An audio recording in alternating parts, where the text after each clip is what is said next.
Antes de comenzar, quisiera dar instrucción a aquellos que se han bautizado hoy.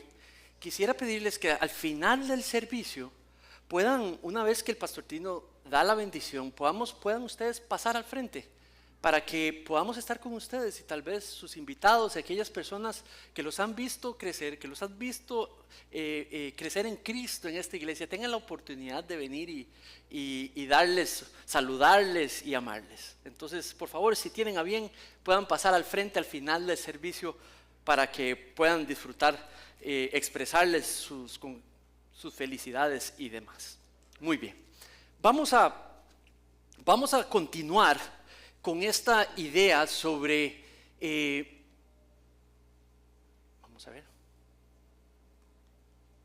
del Domingo de Ramos. Ya casi. Muy bien. Entonces, hablamos del Domingo de Ramos como parte de la tradición nuestra de celebrar la entrada triunfal de nuestro Señor Jesucristo. Pero en Juan, en el Evangelio de Juan, hay algo sumamente bonito. Y es que narra la entrada triunfal en el capítulo 12 e inmediatamente después narra algo que nuestro Señor Jesucristo dijo. Una parábola, lanzó una parábola inmediatamente después de que Juan narra la entrada triunfal. Narra que algo sucedió inmediatamente después. Algunos piensan que sucedió hasta el lunes. La entrada triunfal se considera que fue un domingo, el inicio de esas últimas semanas de nuestro Señor Jesucristo con nosotros. Pero es muy posible, no sabemos si fue el mismo domingo después de entrar, descansar un rato y venir, lo buscaron, o pudo haber sido al día siguiente. Pero en Juan 12, quiero pedirles si pueden abrir sus Biblias conmigo, en el capítulo 12 del Evangelio de Juan, y allí los versículos 20 al 26. Si usted ve para atrás, tiene la entrada triunfal, y en Juan, versículo 20, narra un primer evento que sucede justamente igual. Y es muy importante, es preciosa la realidad que está allí, porque es la base del cristianismo, es la base de nuestra fe cristiana. Y es prácticamente un resumen precioso de lo que acabamos de ser testigos que sucedió durante los bautismos. Juan capítulo 12, versículo 20. ¿Están ahí? Dice: había unos griegos entre los que subían a adorar en la fiesta. Estos fueron Felipe, que era de Betsaida de Galilea, y le rogaban: Felipe, Señor, queremos ver a Jesús. Felipe fue y se lo dijo a Andrés, y Andrés y Felipe fueron y se lo dijeron a nuestro Señor Jesucristo. Y éste les respondió. Ponga atención a esa parábola. Ha llegado la hora para que el Hijo del Hombre sea glorificado. En verdad les digo que si el grano de trigo no cae en tierra y muere, se queda solo. Pero si muere, produce mucho fruto. El que ama su vida, la pierde. Y el que aborrece su vida en este mundo, la va a conservar para vida eterna. Si alguien me sirve, que me siga. Y donde yo estoy, allí también él estará, mi servidor. Si alguien me sirve, el Padre lo honrará.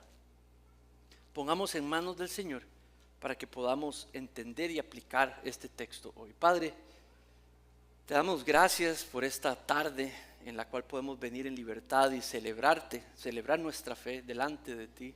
Pedimos tu guía, Señor. Queremos aprender conforme a tu voluntad y queremos aprender en fidelidad a lo que enseña tu palabra, y para esto te necesitamos. Ayúdame a ser claro, ayúdame a mis hermanos, Señor, a reconocer y hacer propia la enseñanza del texto para tu gloria, así como me la has venido enseñando a mí durante la semana y me has ido transformando. También, Señor, te pido ese cambio, esa transformación, esa celebración, Señor, que quieres en cada uno de nosotros para tu gloria, producto de la gloria de tu Hijo mostrada en el texto. En el nombre de tu Hijo Jesús te pido esto. Amén.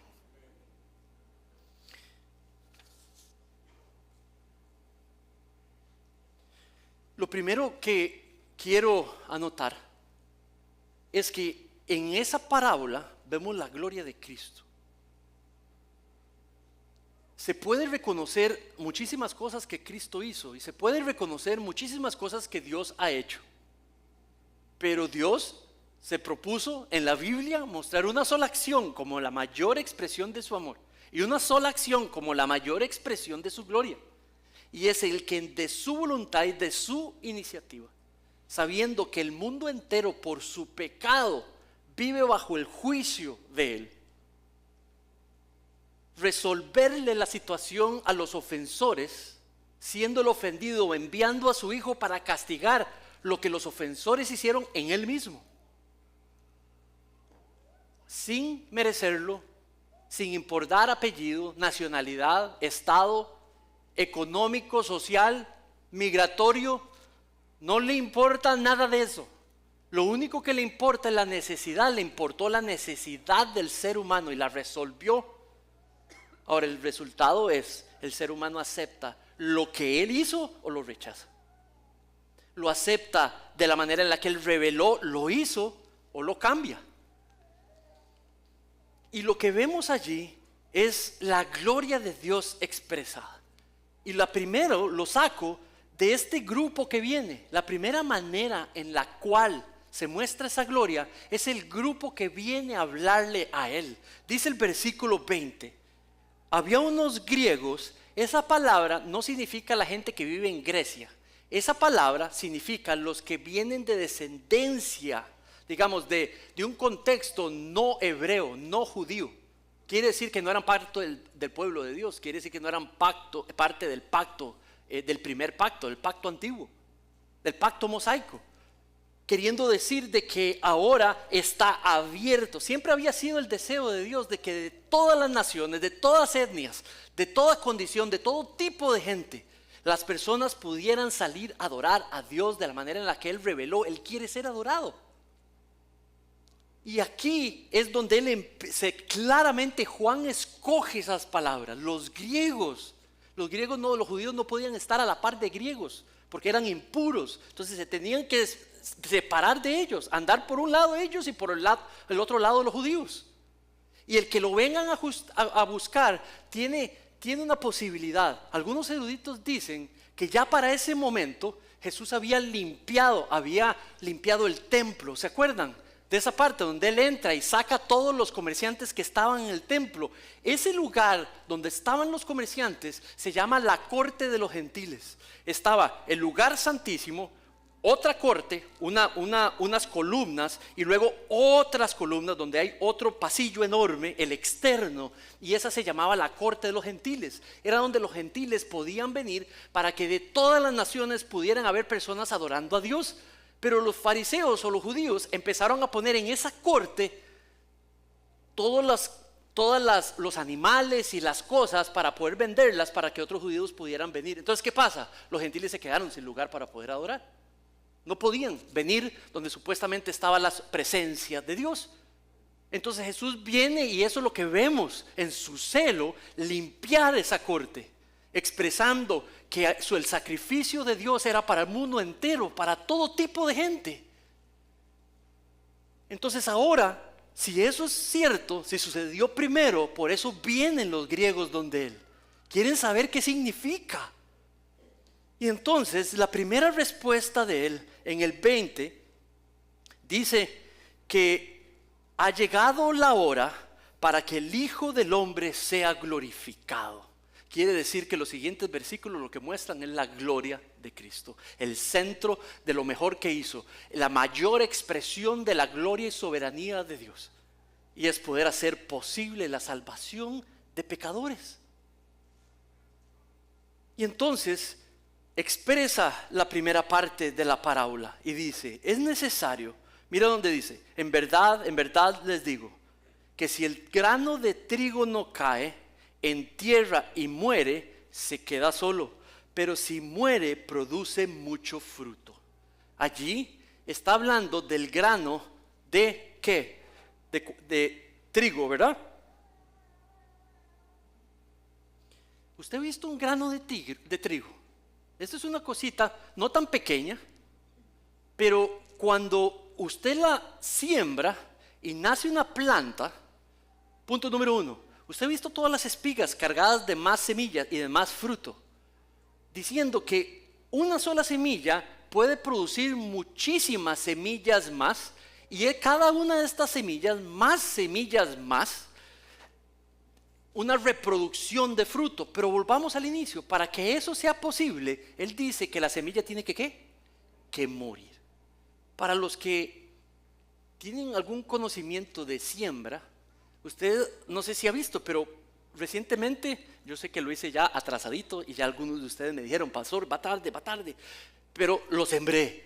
Y acabo de ver algunas semillas grandes, algunas, las más grandes, y realmente empieza a salir y salió de la semilla, quiebra la semilla y la plantita empieza a salir de la semilla, y lo que sucede es que la semilla se murió, se pudre, ¿verdad? Y la germinación lo que genera es esta plantita nueva que va saliendo, pero la semilla literalmente muere. La reacción que sucede adentro de la semilla produce vida, muere para producir vida. Ese versículo está hablando de Cristo en persona, que su muerte es necesaria para generar vida. ¿Tiene sentido? Entonces, ¿qué pasa? Que la gloria de Cristo está en el hecho de que su muerte hace posible vida, vida nueva y vida en abundancia. ¿Saben? Lo que ustedes vieron en los bautismos es otro símbolo del cristianismo, el agua del bautismo. Lo que significa el bautismo es que una persona ha muerto con Cristo y una persona ha vuelto a nacer con Cristo. Así le llama la Biblia. Cuando la persona ha entendido su estado delante de Dios, pecador y separado de la gloria de Dios y de la presencia de Dios. Mientras haya pecado en la persona, separado. Y mientras no haya obediencia perfecta, separado eternamente. Eso es lo que dice la Biblia. Nadie nace cristiano, nadie nace espiritual. Todo el mundo nace pecador, muerto y separado de la presencia y de la gracia de Dios. La familia y la religión no cambian nada. Lo que cambia es ese estado de que la persona es un pecador y sigue pecando. Ahora, lo que podría cambiar algo es cuando ese pecador se entera de lo que Dios hizo. Y cuando se entera de que lo hizo por uno. Para que esa obra de muerte fuera en mi lugar. En vez de que yo tenga que morir, Él murió. Y por medio de mi fe y hacerme propia de esa enseñanza de la Biblia, es que entonces yo soy perdonado. Pero al mismo tiempo envía su Espíritu. Me perdona, pero también envía su Espíritu y me santifica y me regenera. La palabra regeneración la habla en términos de volver a nacer, describe ese cambio como una conversión, como un cambio. El bautismo significa que hubo una antigua manera de ser que quedó en el agua y una nueva manera de ser que sale del agua.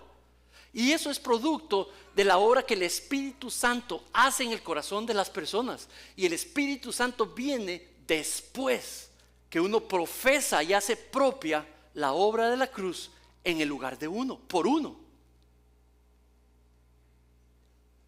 Y a esa nueva vida es lo que justamente la palabra está hablando de. Vino a morir para poder producir vida, vida en abundancia, una vida nueva. Pero también la gloria de Cristo se refleja en que Él llama a sus discípulos a seguir su mismo ejemplo, a morir también. Toda persona que Cristo le hace visible, entendible y creíble.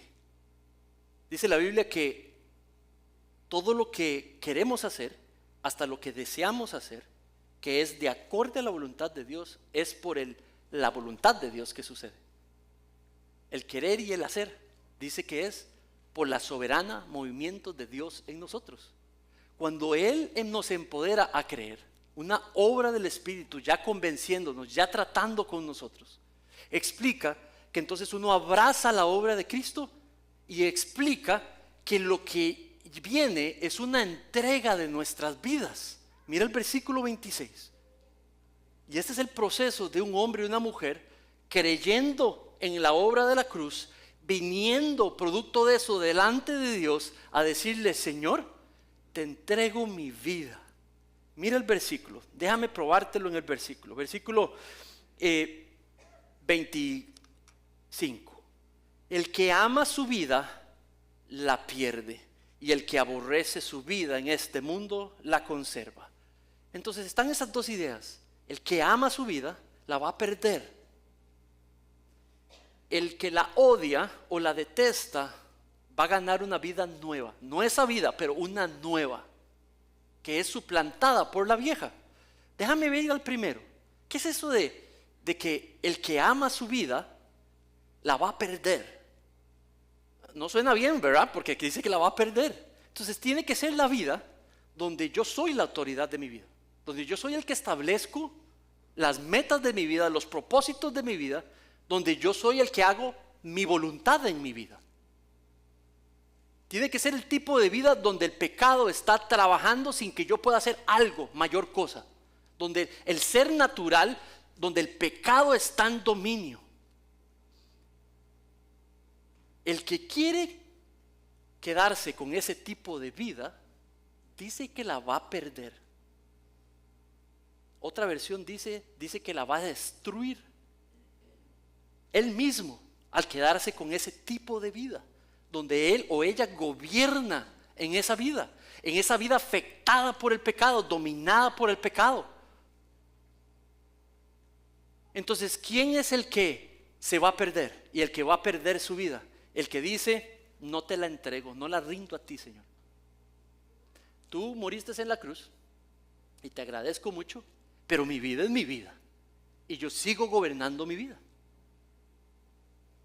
Ahora, ¿cuál es el segundo grupo? El segundo grupo es el que la odia. Quiere decir que ha podido llegar a reconocer la afectación del pecado sobre su vida. Puede reconocer el pecado en él mismo, puede llegar a reconocer que el pecado en él mismo es algo que no puede dominar, no puede cambiar, y lo ha separado de Dios. No hay nada lindo en ese tipo de vida. A un pecador no hay que convencerlo de que es un pecador. El pecador que Dios quiere salvar y que ha salvado reconoce que es un pecador, porque puede ver el pecado dominándolo y las consecuencias del mismo. Algunos de nosotros hemos hecho cosas horribles delante de Dios, y de ese vacío consecuencia nos enteramos del Evangelio, y por supuesto que no queremos esa vida, pero queremos la que ofrece el Evangelio. Otras personas, en comparación conmigo, tal vez no han hecho las cosas que yo he hecho, pero inmediatamente se reconocen como pecadores separados porque le creen a la Biblia, le creen a la palabra de Dios, y también pueden ver su pecado. Tal vez no lo han llevado a la práctica como otros lo han llevado, pero lo pueden ver y creen también en la separación y creen también en la obra de la cruz. Y esas mismas personas, ya sea pecador expresando un potencial, practicando su pecado en una exponencia mayor, o un pecador que tal vez no ha llevado el mismo potencial de pecado a tal grado, y ambos deciden: este tipo de vida no la quiero, yo quiero la que tú ofreces. Muchas veces vemos en los testimonios: mi vida estaba vacía, mi vida, el producto del pecado en mi vida, yo era el Señor de mi vida y eso no me ha dado fruto, ya no quiero eso más. Entonces, ¿qué es lo que pasa? Que seguir el ejemplo de Cristo es morir a uno mismo. Señor, mi vida te la entrego, muero contigo en la cruz. Y el simbolismo del agua es de que es algo que ya sucedió en nuestros corazones después de aceptar el Evangelio, que morimos con Cristo, y por medio de la presencia del Espíritu hemos nacido con Cristo, resucitado con Cristo. Otra manera de expresar lo mismo es: Señor, te rindo mi vida a ti, te la entrego, y me apropio de esta nueva vida en la cual ahora vivo con mis ojos puestos en Cristo solamente. Es una vida nueva. ¿Por qué? Porque es una vida donde ahora el que es la autoridad es Cristo, donde ahora los deseos, los propósitos, los planes, las palabras que salen, los sentimientos, las relaciones que establezco, las manda Cristo, porque empiezo a adoptar la mente de Cristo. Si tengo el espíritu de Cristo, huelo a Cristo, busco a Cristo, deseo a Cristo, celebro a Cristo. Si hay alguien que se considera cristiano pero no huele a Cristo y no habla como Cristo y no piensa como Cristo y no decide como Cristo, es muy posible que no sea cristiano. Punto. Todos ustedes aquí tienen, junto, yo incluido, tenemos cerebro para razonar. Si algo no funciona como Cristo, y no estoy hablando de perfección, estoy hablando de presencia, de relación. Y si hay relación y está el Espíritu de Cristo, la persona se empieza a manejar como Cristo, porque Cristo es poderoso y está presente. Y aún así una persona que realmente tiene una fe sincera cristiana, y Cristo ha muerto con Cristo y ha resucitado con Cristo, todavía se batalla con su pecado. Y la vida a través de los años se vuelve como esto, y cae y se levanta y lucha y batalla, se agrupa con sus hermanos cristianos y batallan juntos. Y a través de los años y las décadas esa persona cae y sigue, pero allá está el punto bajo y la curva es ascendente. Estar aquí y estar allá no pueden ser el mismo. No pueden ser el mismo. La vieja manera de ser, la nueva manera de ser.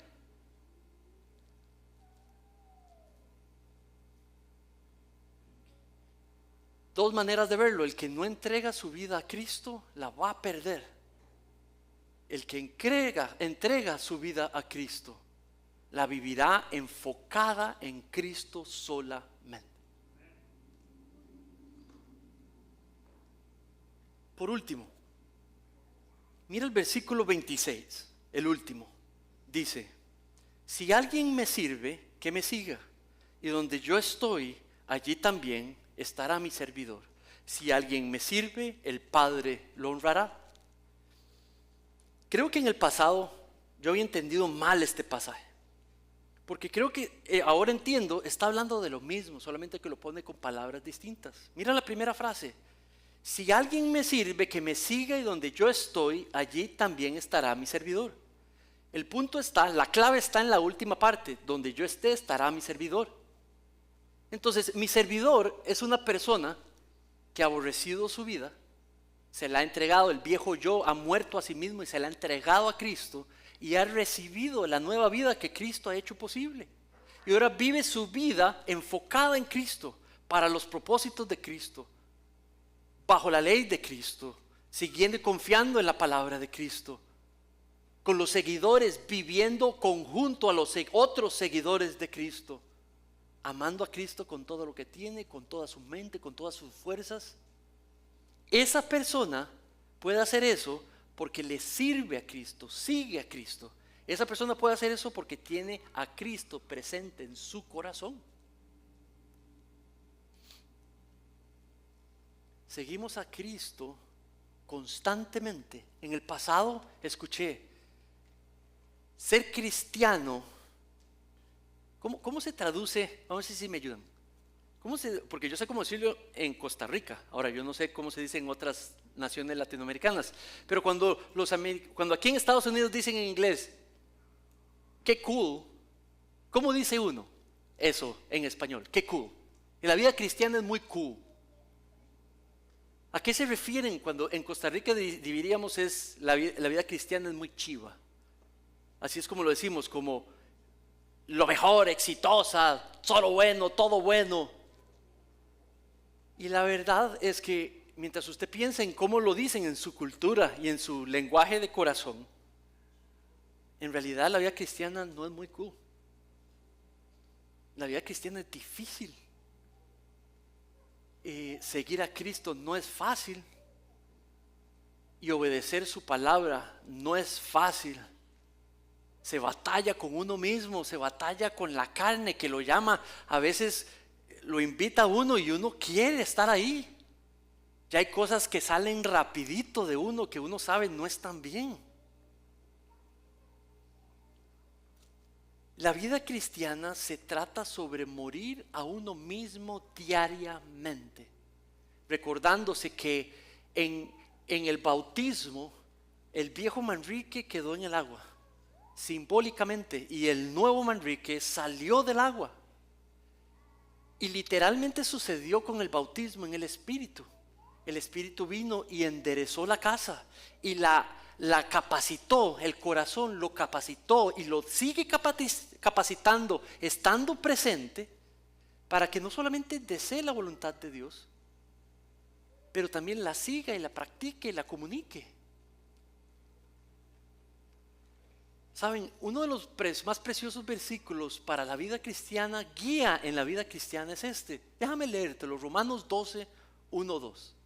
Por lo tanto, hermanos, les ruego por las misericordias de Dios, presenten sus cuerpos como sacrificio vivo, santo y aceptable a Dios, que es el culto racional de ustedes. Y no se adapten a este mundo, sino transfórmense mediante la renovación de su mente, para que verifiquen cuál es la voluntad de Dios y lo que es bueno y lo que es aceptable y lo que es perfecto.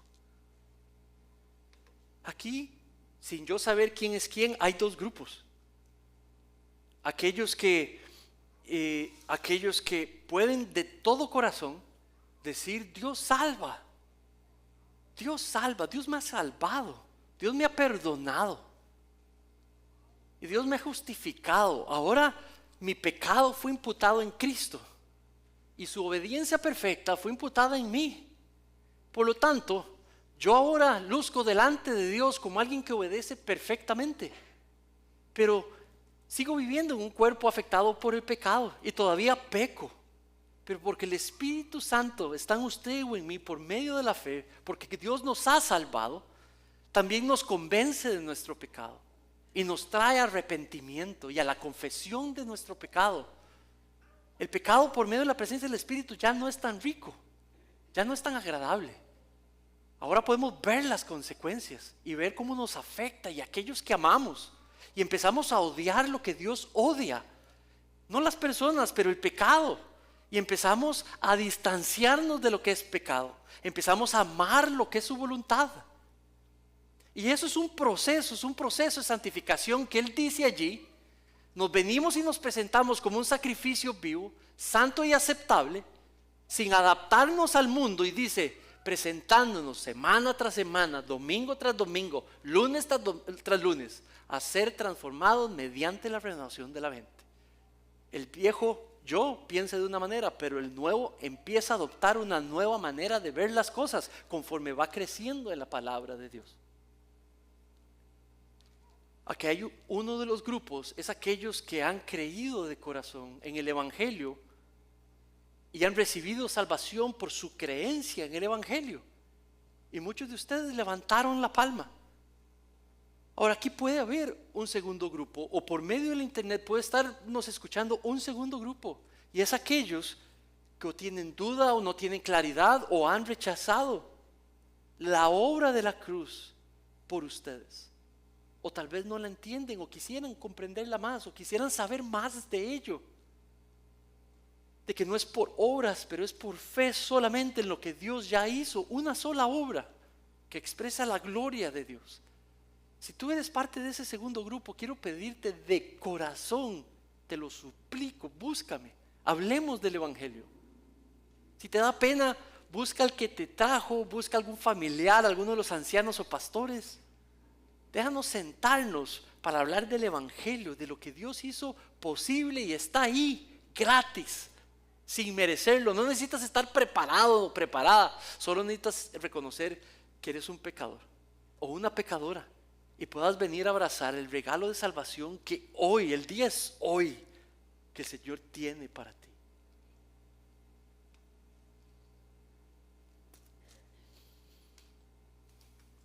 ¿Cuál es el secreto de la vida cristiana? Pues morir a nosotros mismos.